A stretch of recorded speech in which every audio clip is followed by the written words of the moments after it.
The unseen sky, red tails against the storm. The dream that couldn't be grounded.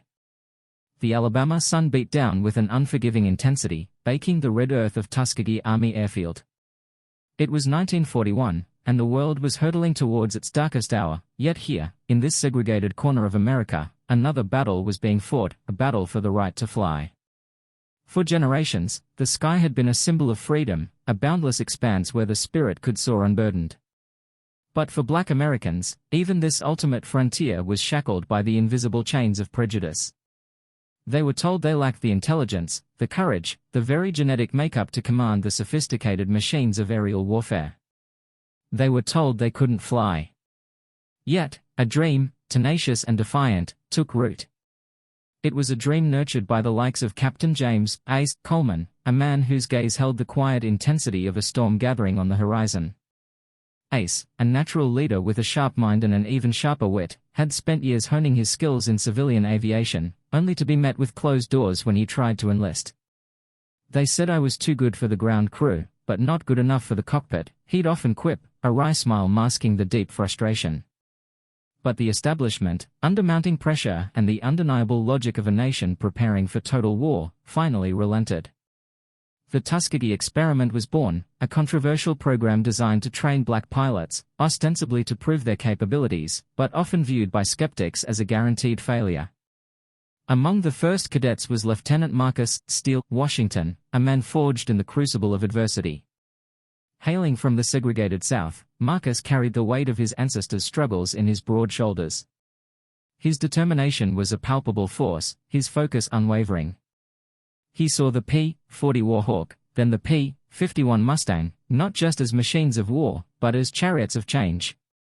Every flight, he'd tell Ace, his voice a low rumble, is a sermon. Every landing, a testament. He believed that by mastering the skies, they could dismantle the walls of prejudice on the ground. Sergeant Tyrone "Thunder" Jackson, a mechanic-turned-pilot, brought a different kind of fire. Tyrone had a natural affinity for engines, his hands understanding the intricate dance of gears and pistons better than most engineers. He could coax life out of the most stubborn machinery, and his transition to the cockpit was seamless. His call sign, Thunder, was earned not just from his booming laugh, but from the way he tore through the air, a force of nature. He was the heart of the squadron, his infectious optimism a beacon in the often bleak landscape of racial discrimination. Then there was pilot Samuel "Ghost" Roberts, a quiet, introspective man whose calm demeanor belied a razor-sharp intellect and an uncanny ability to disappear and reappear in the chaos of a dogfight. Ghost was a scholar, a reader of philosophy and poetry, who saw the act of flying as a profound expression of human potential. He often reflected on the ancient myths, particularly the story of Icarus, who dared to fly too close to the sun. But for Ghost, their flight was not an act of hubris, but of necessity, a righteous ascent against the gravitational pull of injustice. "We are not flying towards the sun to burn," he once mused to Dr. Charles Williams, the squadron's dedicated medical officer, but to illuminate the darkness below. Dr. Charles Williams, a man of science and compassion, was the bedrock of their physical and mental well-being. He understood the unique pressures these men faced, not just the perils of combat, but the constant psychological toll of fighting for respect even within their own military. He saw firsthand the resilience required, the sheer force of will needed to overcome the systemic barriers. His clinic was a sanctuary, a place where the pilots could drop their guard, where their fears and frustrations could be aired without judgment. He treated their bodies, but he also healed their spirits, reminding them of the profound significance of their mission. The training was brutal, designed to weed out any weakness, any doubt. They flew endless hours, perfecting maneuvers, mastering navigation, learning the deadly art of aerial combat. But the real enemy often lurked closer to home. They endured segregated barracks, inferior equipment, and the constant, corrosive whispers of white officers who doubted their abilities. "They want us to fail," Marcus observed one evening, cleaning his P-40's machine guns with meticulous care. "They expect us to." Ace, leaning against the wing, looked out at the setting sun painting the Alabama sky in hues of orange and purple. "Then we'll just have to exceed their expectations, won't we, Steele?"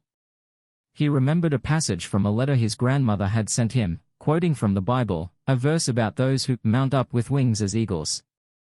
It was a powerful image, a promise of strength and renewal for those who waited on the Lord. For Ace and his men, waiting meant preparing, training, and believing in a future where their wings would carry them not just to victory in war, but to freedom at home.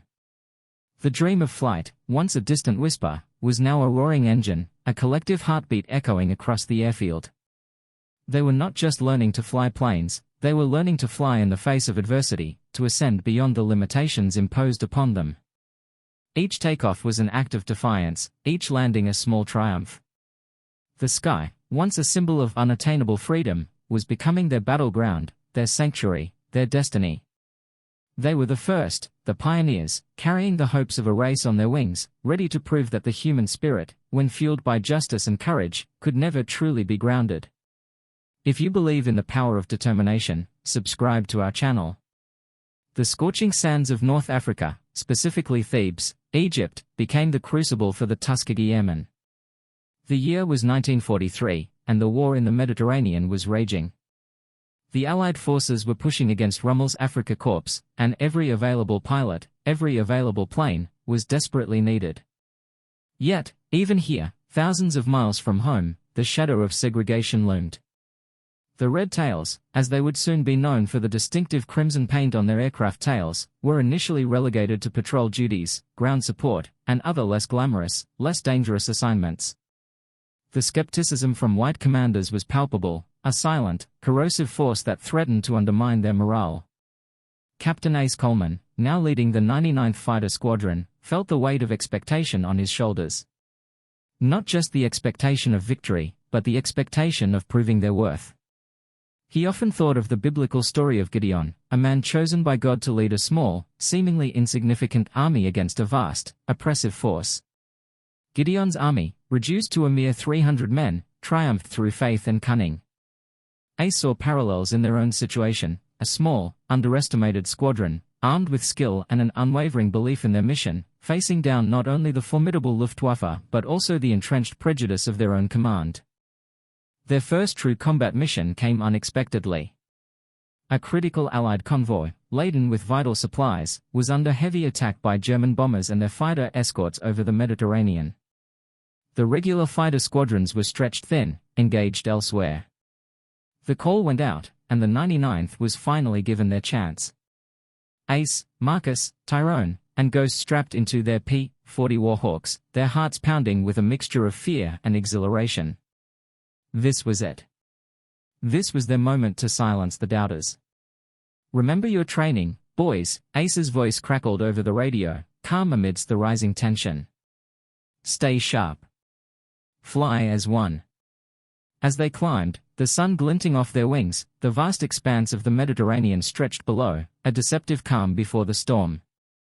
Then, the enemy appeared, a swarm of Junkers Ju-88 bombers, escorted by agile Messerschmitt Bf-109s. The sky erupted into a maelstrom of gunfire, smoke, and twisting metal. Marcus, Steele, Washington, his jaw set, dove into the fray. He saw a Bf-109 lining up on a P-40 flown by a white pilot from another squadron. Without hesitation, Marcus broke formation, his P-40 screaming through the air, guns blazing. The Bf-109, caught by surprise, veered off, its pilot momentarily distracted. Marcus pressed the attack, his aim true, sending the German fighter spiraling towards the sea. "Got one," he yelled, his voice a mix of triumph and adrenaline. Tyrone "Thunder" Jackson, with his innate understanding of aerial dynamics, weaved through the chaos, his P-40 a blur of motion. He spotted a Ju-88 making a bombing run on a freighter. "Not on my watch," he roared, pushing his P-40 to its limits. He closed the distance, his machine guns spitting fire, raking the bomber's fuselage. The Ju-88 shuddered, smoke pouring from its engines, before plummeting into the waves. Ghost Roberts, true to his call sign, seemed to materialize out of nowhere. He used the sun to his advantage, disappearing into its glare before reappearing behind an unsuspecting Bf-109. His bursts were precise, economical, each bullet finding its mark. He flew with an almost ethereal grace, his movements fluid and deadly. He was a silent hunter, a phantom in the sky. Ace Coleman, leading from the front, orchestrated the defense, his eyes scanning the entire battle space. He engaged multiple enemy fighters, his P-40 dancing through the flak and tracer fire. He was a master tactician, anticipating enemy moves, protecting his wingmen, and ensuring the convoy's safety. He knew that every German plane they shot down, every ship they saved, was a blow against not just the Axis, but against the prejudice that sought to keep them grounded. The battle was fierce, a brutal ballet of death and survival. When the last German plane retreated, leaving behind a trail of smoke and wreckage, the sky slowly returned to an uneasy calm. The convoy was safe. The Red Tails had not only held their own, they had excelled. They had shot down multiple enemy aircraft and protected every single ship in their charge. Back on the ground, the initial skepticism began to crack. White pilots and commanders, who had openly doubted their capabilities, now looked at the Tuskegee Airmen with a newfound respect, if not outright awe. The news of their performance spread quickly through the Allied ranks. They had proven, beyond a shadow of a doubt, that skill and courage knew no color. They were not just black pilots, they were exceptional pilots. Ace, wiping sweat from his brow, looked at his squadron. Their faces were grimed with oil and exhaustion, but their eyes shone with a fierce pride. They had faced their Goliath, not with slingshots, but with wings of thunder, and they had emerged victorious. The battle for the skies had just begun, but the battle for respect had taken a decisive turn. Their wings had not just carried them into combat, they had carried them into history. Like this video to honor these legendary pilots. The reputation of the Red Tails spread like wildfire across the European theater. From the sun-drenched fields of Sicily to the icy winds over Berlin, their distinctive crimson tails became a beacon of hope for bomber crews and a harbinger of dread for the Luftwaffe. By 1944, the Tuskegee Airmen, now flying the formidable P-51 Mustang, were assigned to escort heavy bombers deep into enemy territory, a mission so perilous it was often called the bomber's graveyard. These were the longest, most dangerous missions of the war, requiring incredible endurance, skill, and unwavering courage. Captain Ace Coleman and his squadron were now seasoned veterans. They had faced the best of the Luftwaffe, and they had not only survived but thrived. Their P-51 Mustangs, sleek and powerful, were a perfect match for the German Focke-Wulf FW-190s and Messerschmitt Bf-109s. The P-51's incredible range meant the Red Tails could stay with their bombers all the way to the target and back, a commitment often lacking from other escort groups. This dedication earned them the profound trust and gratitude of the bomber crews, who began to specifically request the Red Tails for their missions. One such mission was a deep penetration raid on a ball-bearing factory near Berlin, a target heavily defended by flak and a formidable array of Luftwaffe fighters. The stakes were astronomically high. Ace, leading his squadron, felt the familiar knot of tension in his stomach. He thought of Joshua leading the Israelites against the fortified city of Jericho. The walls of Jericho were seemingly impregnable, yet they fell through faith and persistent action. The German defenses, the seemingly endless waves of enemy fighters, felt like modern-day walls, designed to break the spirit and the will. But Ace knew his men possessed a faith in their mission, and in each other, that could shatter any barrier. As they approached the target, the sky erupted. Flak burst around the bombers like angry black flowers, and squadrons of FW-190s and Bf-109s swarmed the formation. "Break! Break!" Ace yelled over the radio, his voice cutting through the din. "Protect the bombers at all costs." Lieutenant Marcus Steele, Washington, flying wing on Ace, engaged an FW-190 that was tearing into a B-17. Marcus's P-51, nicknamed Spirit of Tuskegee, was a blur of silver and red. He outmaneuvered the German pilot, his 6.50 caliber machine guns spitting a deadly stream of lead. The FW-190 exploded in a fireball, its pilot having no chance against Marcus's relentless attack. Sergeant Tyrone "Thunder" Jackson, with his characteristic flair, weaved through the chaos, his P-51 Crimson Fury a whirlwind of destruction. He took on two Bf-109s simultaneously, his superior flying skills and the Mustang's agility allowing him to outmaneuver both. He sent one spiraling down in smoke, then turned his attention to the other, chasing it through the clouds until it too succumbed to his accurate fire. pilot Samuel "Ghost" Roberts, ever the silent hunter, used the clouds and the sun to his advantage. He would appear from nowhere, dispatch an enemy fighter with a precise burst, and then vanish again, leaving the German pilots bewildered and terrified. Oberleutnant Klaus Richter, a veteran Luftwaffe ace, swore he saw a red-tailed phantom that day, a pilot whose skill was unlike anything he had ever encountered.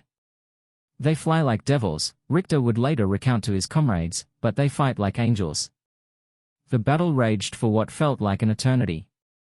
The air was thick with the smell of aviation fuel and cordite.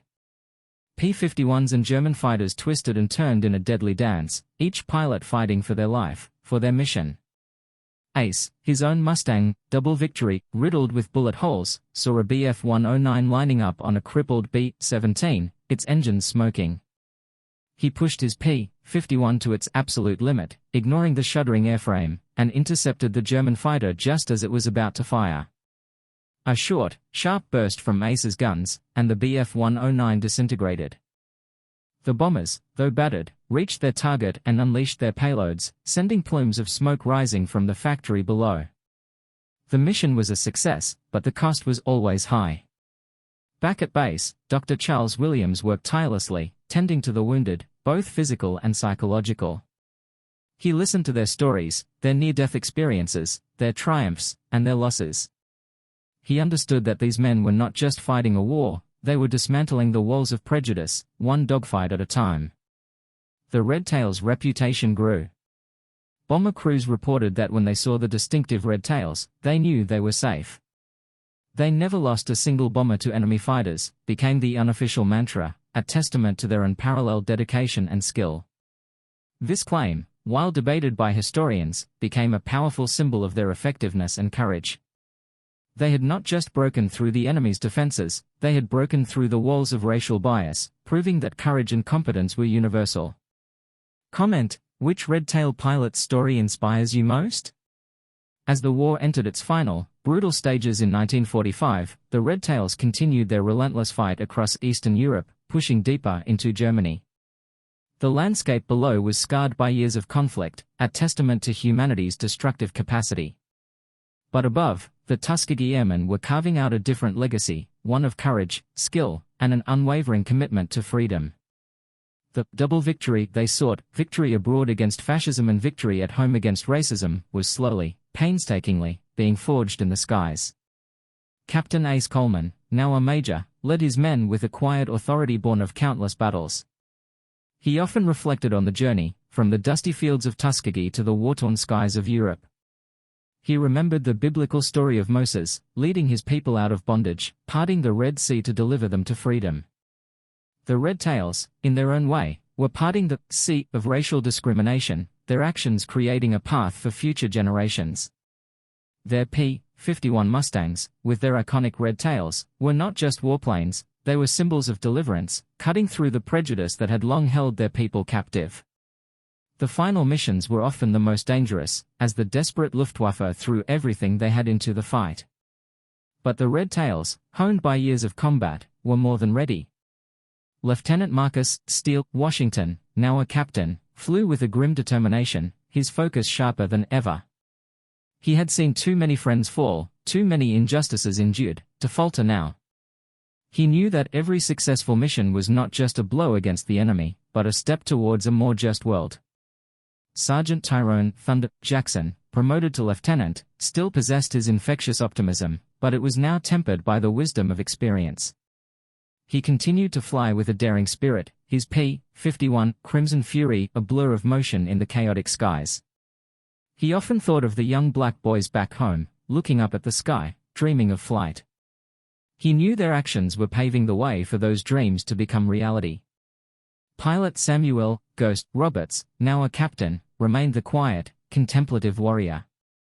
His precision in combat was legendary, his ability to anticipate enemy moves almost prescient. He carried a small, worn copy of a book of poetry in his flight suit, finding solace and meaning in its verses amidst the brutality of war. He believed that their fight was not just for physical freedom, but for the freedom of the human spirit to aspire, to achieve, regardless of color. Dr. Charles Williams, now a major, continued his vital work, his clinic a sanctuary for weary bodies and troubled minds. He saw the toll the war took, but also the incredible resilience of these men. He documented their stories, their medical records a testament to their physical and mental fortitude. He knew that their legacy would extend far beyond the battlefield, impacting the very fabric of American society. The war in Europe finally ended. The Red Tails had flown thousands of missions, destroyed hundreds of enemy aircraft, and, most remarkably, maintained an almost perfect record of protecting their bombers. They returned home not as conquering heroes in the traditional sense, but as pioneers who had shattered a racial barrier that many believed to be insurmountable. Their return, however, was not the triumphant welcome they deserved. The double victory was only half won. They faced continued segregation, discrimination, and the painful reality that the country they had fought so bravely for still denied them full equality.